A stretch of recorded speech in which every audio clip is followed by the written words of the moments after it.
नमस्कार साथियों, आप सभी लोगों का आपके अपने YouTube चैनल मेडिकोलॉजी नर्सिंग सर्विसेज में फिर से स्वागत है। सो फ्रेंड्स, जैसा आप लोगों को पता है कि मध्य प्रदेश में एमपी एनआरसी की तरफ से चॉइस फिलिंग होना है नर्सिंग कैंडिडेट का, ठीक है। और डेट आ चुकी है और सभी बच्चों को डेट के बारे में अवगत हो गए होंगे, बट अभी तक चॉइस फिलिंग क्यों नहीं हो रही उसके बारे में डिटेल में बात करेंगे। अभी मैं आपको बताने वाला हूं विद प्रूफ के साथ, ऑफिशियली वेबसाइट पर विजिट करवाऊंगा कि चॉइस फिलिंग क्यों नहीं हो रही है। यदि आप एक न्यू फ्रेशर कैंडिडेट हो तो आपको क्या क्या किन बातों का ध्यान में रखना है, और सबसे मेन इंपॉर्टेंट चीज है कि आपको एडमिशन लेने से पहले किन किन बातों का ध्यान में रखना है, ठीक है। क्योंकि आप यदि एडमिशन ले लोगे और आपको पता ही नहीं है कि आफ्टर एडमिशन आपको 2 लाख रुपए का हर्जाना देना पड़ सकता है यदि आप ये सारी चीजें करते हो तो सबसे पहले बात करते हैं हम कि हमारा जो एमपी एनआरसी है इसका ऑफिशियली वेबसाइट है, ठीक है। यहां पे आपको विजिट करना है, मैं भी आपको वीडियो के माध्यम से बता दूंगा कि कैसे विजिट करना है, ठीक है।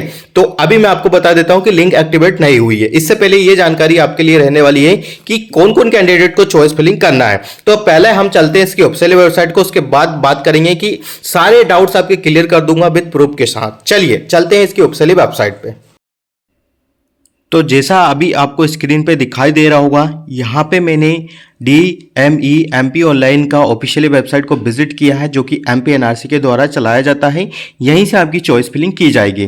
तो देखो, मैं आपको लाइव प्रूफ के साथ बताने वाला हूं बच्चों सभी को कि देखो, यहाँ पे आपको अपना एप्लीकेशन नंबर डालना है, ठीक है। यहाँ पे आपका पासवर्ड डालना है, ठीक है। इससे पहले बट आपको क्या चीज़ें का ध्यान में रखना है कि जब भी ये चॉइस फिलिंग का लिंक एक्टिवेट हो जाएगा, ठीक है, आपको क्या करना है, क्रिएट प्रोफाइल करना है, ठीक है। तो अभी मैं जैसे क्रिएट प्रोफाइल कर रहा हूँ तो यहाँ पे कुछ भी ऑप्शन नहीं आ रहा, ठीक है। हमें MP NRC से नर्सिंग एडमिशन काउंसलिंग, ठीक है, ये जैसा यहाँ पे दिखाई दे रहा होगा MSc और पोस्ट बेसिक BSc, तो क्लिक हेयर पे जैसे हम क्लिक करते हैं तो वापस ही हमें रीबैक कर देता है। डेट मीन्स कि अभी चॉइस फिलिंग का जो लिंक है वो एक्टिवेट नहीं हुआ, ना तो क्रिएट प्रोफाइल हो रहा है और ना ही हम किसी भी कैंडिडेट का, यदि पुराना भी कैंडिडेट है यदि उसको मैं लॉगिन करने जा रहा हूँ तो वो लॉगिन नहीं हो रहा है। क्यों नहीं हो रहा है? क्योंकि अभी तक इन लोगों ने लिंक को एक्टिवेट नहीं किया, ठीक है। तो इसीलिए बोल रहा हूँ कि लिंक यदि एक्टिवेट हो जाएगा तो प्लीज़ ज़रूर से ज़रूर हम इस बातों का ध्यान रखेंगे और आपको बता देंगे कि लिंक एक्टिवेट हुआ है या नहीं हुआ है। तो जैसा आपने देखा कि अभी तक लिंक एक्टिवेट नहीं हुई है, और लिंक जैसे एक्टिवेट हो जाएगी आपको मेडिकोलॉजी नर्सिंग सर्विसेज बता देंगे कि कब तक लिंक एक्टिवेट होगी। हम अभी बार बार ट्राई कर रहे थे कि यहाँ कहीं ना कहीं किसी ना किसी एक कैंडिडेट का यहाँ पे फॉर्म फिलअप हो जाए या चॉइस फिलिंग हो जाए या रजिस्ट्रेशन हो जाए, ठीक है। तो अभी कोई भी रजिस्ट्रेशन नहीं हो रहा है, दैट मीन्स कि लिंक अभी एक्टिवेट नहीं हुई है। तो कोई भी पैनिक सिचुएशन क्रिएट नहीं करना है। आप लोग क्या करिए, वेट कर लीजिए, थोड़े समय बाद लिंक एक्टिवेट हो जाएगी। चलिए अब बात करते हैं कि भाई आपको 2 लाख रुपए क्यों देना पड़ सकता है। तो देखो, मैं बता देता हूं कि इसकी रूल बुक आपको पढ़ना चाहिए। यदि आप इसकी रूल बुक नहीं पढ़ोगे और एडमिशन ले लोगे तो आपको देना पड़ सकता है। आपने किसी भी कॉलेज या किसी भी इंस्टीट्यूट से, यदि आपने गवर्नमेंट या मेडिकल कॉलेज से किया है तो आपको वहां पे 1 ईयर का सर्विस देना, प्रोवाइड करना अनिवार्य है। यदि आप ऐसा नहीं करते हो तो आपको 1 लाख रुपए देना पड़ सकता है, ठीक है। यदि आप बीच में कोर्स को छोड़ देते हो तो भी आपको 2 लाख रुपए देना पड़ सकता है। पहले भी 2 लाख रुपए देना पड़ता था और अभी भी 2 लाख रुपए देना पड़ता था। और कुछ बच्चे इस वहम में है कि हम प्राइवेट कॉलेज से कर लें और रेगुलर कॉलेज नहीं जाएं और हम किसी भी एग्जाम में सिलेक्ट हो जाएं तो भी आपको उस सीट को खराब करने के लिए पैसे देने पड़ सकते हैं, ठीक है। एनओसी नहीं मिलेगा, आपकी हर एक डॉक्यूमेंट्स वहां पे वेरीफाई होते हैं, हर एक डॉक्यूमेंट्स वहां पे लगाए जाते हैं, रजिस्ट्रेशन से लेके तो आधार कार्ड से लेके तो सारी चीजें लगाई जाए। ये मत सोचेगा कि आप एडमिशन ले रहे हो और फिर भाग जाओगे, तो ऐसा पॉसिबल नहीं है। Before admission you should know this thing, ठीक है, ये फैक्ट है। बिफोर एडमिशन, ठीक है, आप भाई ये सारी चीजें ध्यान में रखो। जो भी कैंडिडेट है, खासकर फीमेल कैंडिडेट ही है, तो उनको इन बातों का ध्यान में रखना चाहिए। अब आपके जो पॉइंट्स है, मेरे पास हमेशा कमेंट्स आ रहे हैं, मैं उनका जवाब आपको दे देता हूं।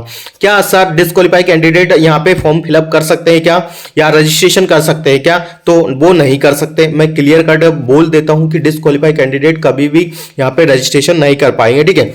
और सेकेंड चीज क्या है कि यदि आपके पास रजिस्ट्रेशन नहीं है, ठीक है, एमपी का, और आप बाहर से बिलोंग करते हो और आपके पास डोमिसाइल वगैरह सर्टिफिकेट है, तो हाँ हो सकता है आपको टाइम दिया जाए, ठीक है। बट ये श्योरिटी नहीं है कि आपको कितना समय का टाइम दिया जाएगा आपका रजिस्ट्रेशन प्रोवाइड करवाने के लिए। सेकंड चीज क्या आती है? सेकंड चीज ये आती है कि फीस लगेगी क्या, ठीक है। ये ज्यादा कमेंट बॉक्स में मेरे में हाईलाइट होता है। एक कैंडिडेट बोलता है फीस लगेगी, ठीक है। सरकारी कॉलेज है, यदि उसमें सारी फीस लग रही है तो फिर काहे का सरकारी कॉलेज है, ठीक है। तो ये चीजें दिमाग में बिठा लीजिएगा। हाँ, फीस वहां पे लग सकती है जहां पे आपको प्राइवेट कॉलेज मिलेगा, ठीक है। मोस्टली यदि गवर्नमेंट कॉलेज में भी सेम टू सेम फीस लग रही है तो डेट मीन्स की वो सही चीजें नहीं है, ठीक है। गवर्नमेंट कॉलेज में क्यों एडमिशन ले रहे हैं हम लोग की, ताकि फीस ना लगे, ठीक है, क्योंकि 1 से 2 लाख रुपए आपका लग जाता है, ठीक है। तो यदि उसमें भी फीस लगेगी तो ये कोई जस्टिफिकेशन नहीं होगा, ठीक है। हाँ, SNA fees, enrolment fees, examination fees, ये सब कुछ लग सकता है, बट ट्यूशन फीस नहीं लग सकती, ठीक है। तो बहुत सारे कैंडिडेट का यही सवाल है कि सर फीस लगेगी क्या, और बॉन्ड रहेगा। मैं पहले भी बता रहा हूं और अभी भी बता रहा हूं, बॉन्ड रहता है, ठीक है। बीच में आप छोड़ नहीं सकते, इन बातों को आपको ध्यान में रखना है। बाकी आगे की जो जानकारी है कि कब लिंक एक्टिवेट होगी कब नहीं होगी, ये सब आपको हम बता देंगे। मेडिकोलॉजी नर्सिंग सर्विसेज पे बने रहिए, चैनल को सब्सक्राइब कर लीजिए ताकि कोई भी अपडेट आपसे मिस ना हो और सीधे आपके मोबाइल फोन पे पहुंच जाए, ठीक। और किन किन बच्चों को चॉइस फिलिंग करना है, किन किन बच्चों को रजिस्ट्रेशन करना है, ये सारी चीजें मैंने बहुत वीडियो में बता दिया। 3 से 4 वीडियो यूट्यूब पे मेरा अपलोडेड है, आप उसको जाके देख सकते हो। देखो क्या करना है, अच्छे से जानना पहचानना है कि भाई आपको एडमिशन क्यों लेना है, ठीक है। आप ये बहम में मत रहना कि आपको एडमिशन ले लिया, रेगुलर कॉलेज नहीं जाना और सारा काम हो जाएगा, तो ऐसा भी नहीं होगा, ठीक है। कुछ बच्चे सोच रहे हैं कि हम तैयारी कर रहे हैं और उसके बाद हम कॉलेज छोड़ देंगे, यदि हमारा कहीं सिलेक्शन हो जाएगा तो भाई साहब आपको 2 लाख रुपए देना पड़ सकता है। इस बातों का ध्यान में रखना, ठीक है। गवर्नमेंट ऑफ मध्य प्रदेश की तरफ से रूल बुक जरूर पढ़ना, ठीक है। किसी भी चीज का यदि आप फॉर्म फिल करने जा रहे हो, किसी चीज का एडमिशन लेने जा रहे हो तो उसका रूल बुक जरूर पढ़ो, ठीक है। रूल बुक नहीं पढ़ोगे तो आपके लिए प्रॉब्लम हो जाएगी। तो यही सारी जानकारी आपको मैं कवर करने वाला था और आई थिंक मैंने सारी जानकारी कवर कर दी। यदि फिर भी आपको कुछ भी प्रॉब्लम रहती है तो अपना जो डाउट्स है, अपना जो क्वेश्चन है वो कमेंट बॉक्स में जरूर कीजिएगा, हम उसका जवाब देने का जल्दी से जल्दी ट्राई करेंगे, ठीक है। तो बाकी वीडियो में लास्ट तक बने रहिए। Thank you so much guys, और मेडिकोलॉजी नर्सिंग सर्विसेज यूट्यूब चैनल को सब्सक्राइब कर लीजिएगा। हर एक अपडेट आपको इसी प्रकार प्रोवाइड करवाते हैं, तो चैनल पे बने रहिएगा। एमपी जो नर्सिंग काउंसलिंग है खासकर उसका हर एक अपडेट आपको अभी मैं प्रोवाइड करवाता आऊंगा जब तक इसका फाइनल अलॉटमेंट आपका नहीं हो जाता, ठीक है। तो अलॉटमेंट होगा आपका, पहले रजिस्ट्रेशन होगा, फिर चॉइस फिलिंग होगा, फिर लोग होगा, फिर कुछ करेक्शन वगैरह है तो वो कर सकते हो। तो ये लंबा प्रोसेस है, 10 से 15 दिन का, ठीक है। तो अभी जैसे आपका रजिस्ट्रेशन हो जाता है तब आप अपना एनओसी के लिए अप्लाई कर दीजिएगा। यदि आपका जो स्कोर है वो अच्छा है तो, ठीक है। यदि स्कोर कम है तो प्लीज मत कीजिएगा, क्योंकि हो सकता है आपको अलॉटमेंट लिस्ट में आपका नाम ना हो, ठीक है। तो बाकी यदि जानकारी अच्छी लगी हो तो जरूर कमेंट बॉक्स में बताना, और कुछ छूट गया हो तो जरूर कमेंट बॉक्स में पुट कर देना। हम सारी चीजों का क्या करेंगे, सॉल्यूशन लेके आएंगे। Thank you so much guys.